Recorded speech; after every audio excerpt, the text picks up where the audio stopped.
ဖုန်းနံပါတ်ဖြင့်မြန်မာနဲ့အကောင့်ဖွင့်ပြီးမြန်မာနဲ့ app ကို iOS အသုံးပြုသူများက App Store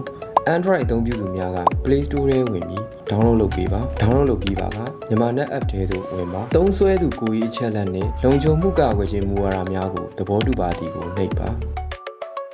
ဖုန်းနံပါတ်ဖြည့်ပြီးရှေ့ဆက်ရန်ကိုနှိပ်ပါဖုန်းထဲသို့ဝင်လာတော့အတည်ပြုကုတ်ကိုဖြည့်ကကိုယ်ပိုင်လျှို့ဝှက်ကုတ်၄လုံးဖြည့်ပါ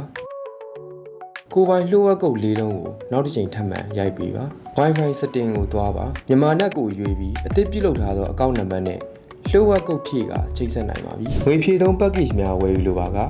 ပင်မစာမျက်နှာရှိ package များနေရာသို့ဝင်ပါ package တက်တွင်နှစ်သက်ရာ package တစ်ခုရွေးဝယ်ပြီးဝယ်မီကိုနှိပ်ပါငွေပေးချေမှုနီလန်းတွင် wave သို့မဟုတ်မြန်မာနဲ့ wallet တစ်ခုကိုရွေးပြီးအောင်မြင်စွာဝယ်ယူပြီးပါပြီကိုမြင်ရပါကဝယ်ယူခြင်းအောင်မြင်ပါသည် CPE ဆက်တက်ဆင်ထားသူများအတွက်ဘေးပေးဆောင်မှုမှတ်တမ်းများကြည့်လိုပါက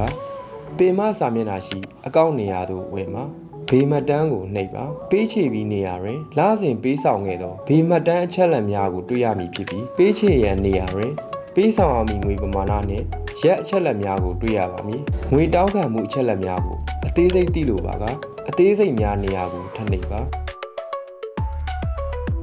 CPE ဆက်အင်တာနက်အခြေအနေကိုစစ်ဆေးလိုပါက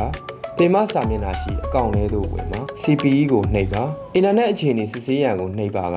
အင်တာနက်အခြေအနေကိုတွေ့မြင်ရပါမည်